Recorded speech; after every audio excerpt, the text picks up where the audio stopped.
Hello friends, एक बार फिर आपको दोस्तों स्वागत है। और दोस्तों आज की इस वीडियो में हम यहाँ पर यूपी स्कॉलरशिप शैक्षिक सत्र 2020-21 के संबंध में कुछ महत्वपूर्ण बातों के बारे में यहाँ पर डिस्कस करने वाले हैं। सो फ्रेंड्स, आप इस वीडियो को बिना स्किप किए पूरा देखिए। हो सके तो इस वीडियो को अपने अदर फ्रेंड्स के साथ जरूर शेयर कर दीजिए और चैनल को सब्सक्राइब करके बेल आइकन को जरूर प्रेस कर लीजिए। सो चलिए फ्रेंड्स, आज की इस वीडियो को स्टार्ट करते हैं।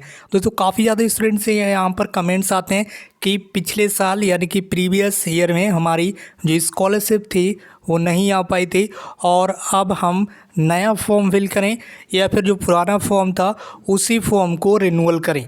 जी हाँ दोस्तों, यदि आप बीएड, डीएलएड या बीए, बीएससी, बीकॉम किसी भी कोर्स के स्टूडेंट्स हैं तो आप इस वीडियो को कंप्लीट देखिएगा। सबसे पहली बात तो दोस्तों ये है कि आपने यदि प्रीवियस ईयर में फॉर्म फिल किया था और वो कोर्स आपका 1 साल से ज़्यादा का था, यानी कि 2 साल का है या फिर 3 साल का या फिर 4 साल का है, तो आपको प्रीवियस ईयर में जो आपने फॉर्म फिल किया है उसी फॉर्म को आपको रिन्यूअल करना होगा, क्योंकि अब यूपी स्कॉलरशिप की वेबसाइट पर आप दोबारा रजिस्ट्रेशन नहीं कर पाएंगे।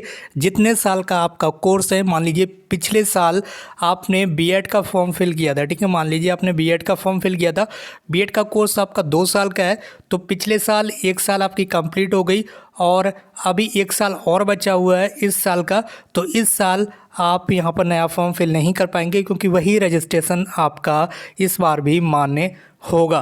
तो ऐसी कंडीशन में सभी स्टूडेंट ध्यान दें, कोई भी स्टूडेंट्स अपना नया फॉर्म फिल नहीं कर पाएगा यदि प्रीवियस ईयर में उसने उसी कोर्स के लिए ऑलरेडी आवेदन कर रखा है, ठीक है। तो उसी कोर्स के फॉर्म को आपको दोबारा से यहाँ पर रिन्यूअल करना होगा। अब कुछ स्टूडेंट्स यहाँ पर ये बोलते हैं कि प्रीवियस ईयर में हमारी स्कॉलरशिप नहीं आई थी, अगर हम दोबारा से उसी फॉर्म को रिन्यूअल करेंगे हो सकता है फिर से नहीं है। तो दोस्तों ऐसा बिल्कुल भी नहीं होता है। सबसे पहले तो एक बात मैं यहाँ पर आपको बता दूँ कि जो फ्रेश फॉर्म फिल किए जाते हैं उसमें स्कॉलरशिप आने के चांसेस बहुत ही कम होते हैं, ठीक है, बहुत ज़्यादा कम होते हैं। फिलहाल गवर्नमेंट कॉलेजेस में ज़्यादातर स्टूडेंट्स को स्कॉलरशिप मिल जाती है, चाहे आप फ्रेश फॉर्म फिल करें या फिर रिन्यूअल, लेकिन प्राइवेट कॉलेजेस में फ्रेश फॉर्म वालों को स्कॉलरशिप नहीं मिल पाती है, कुछ स्टूडेंट्स को ही मिल पाती है।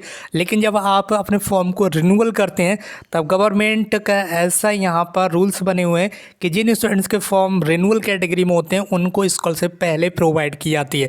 इसलिए यदि प्रीवियस ईयर में आपकी स्कॉलरशिप नहीं आई थी तब भी आप अपने फॉर्म को रिन्यूअल ही करें यदि आपका प्रीवियस ईयर का फॉर्म फिल किया हुआ है। और यदि आप रिन्यूअल नहीं करेंगे तब भी आपको मजबूरी में ही रिन्यूअल करना पड़ेगा, क्योंकि अब एनएससी की तरफ से यूपी स्कॉलरशिप की वेबसाइट पर ऐसे रूल्स बना दिए गए कि कोई भी स्टूडेंट्स अपना नया फॉर्म फिल नहीं कर पाएगा यदि उसने प्रीवियस ईयर में उसी कोर्स का फॉर्म फिल कर रखा है, ठीक है। और यदि आप कोर्स चेंज करेंगे, मान लीजिए प्रीवियस ईयर आप यहाँ पर बीए कर रहे थे, ठीक है, मान लीजिए आप बीए कर रहे थे और बीए आपने कंप्लीट नहीं किया, ठीक है, वो बीए आपका 3 साल का होता है, ठीक है, मान लीजिए प्रीवियस ईयर में आपका फर्स्ट ईयर था या फिर सेकेंड ईयर था, ठीक है, वो कोर्स आपने छोड़ दिया वहाँ पर।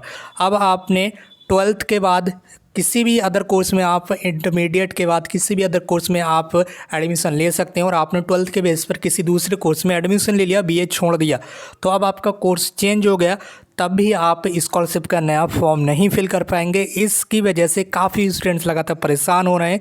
कुछ स्टूडेंट्स ने अपने पुराने कोर्स को छोड़ दिया है और वो पुराने कोर्स में उन्होंने जो फॉर्म फिल किया था अब वही कोर्स को दोबारा से आपको रिन्यूअल करने के लिए बता रहा है। तो अब आप सोच समझ गए होंगे कि आप किसी भी कंडीशन में नया फॉर्म फिल नहीं कर पाएंगे। नया फॉर्म आप केवल तभी फिल कर पाएंगे जब आप यहाँ पर एक कोर्स को पहले से कंप्लीट कर चुके हों। जैसे कि आपने अभी 12th क्लास पास किया है, आपका कोर्स कंप्लीट हो चुका है, या फिर आपने बीए कंप्लीट किया, आपका कोर्स कंप्लीट हो चुका है, ठीक है, या फिर कोई भी कोर्स आपने कंप्लीट किया है, बीटीसी वगैरह या फिर बीएड वगैरह, उसके बाद अगले कोर्स में एडमिशन लिया तो आप नया फॉर्म फिल कर सकते हैं। लेकिन यदि पहले से आपका किसी कोर्स का फॉर्म फिल किया हुआ है और वो कोर्स कंप्लीट नहीं हुआ तो आप नया फॉर्म फिल नहीं कर पाएंगे, चाहे आप किसी भी कोर्स के स्टूडेंट्स हों। और रिन्यूअल कैटेगरी के स्टूडेंट्स इस चीज़ को बिल्कुल भी अपने दिमाग पर ना लें कि हमें स्कॉलरशिप नहीं मिलेगी क्योंकि हमारी प्रीवियस क्लास में स्कॉलरशिप नहीं आई थी। मैं एक बार फिर आपको बताना चाहूँगा कि रिन्यूअल कैटेगरी के स्टूडेंट्स को स्कॉलरशिप पहले प्रोवाइड की जाती है। और यदि आपको बिलीव ना हो तो आप अब रिन्यूअल अपना फॉर्म करें और जब आपकी स्कॉलरशिप आए तब आप उसका जो रिज़ल्ट है वो एक बार ज़रूर देखें कि निश्चित रूप से आपको छात्रवृत्ति मिलने वाली है। सो फ्रेंड्स, ये थी आपके लिए कुछ महत्वपूर्ण जानकारी। यदि आपका कोई क्वेश्चन है तो मुझे कमेंट्स बॉक्स में टाइप कर सकते हैं। आज की इस वीडियो में बस इतना ही।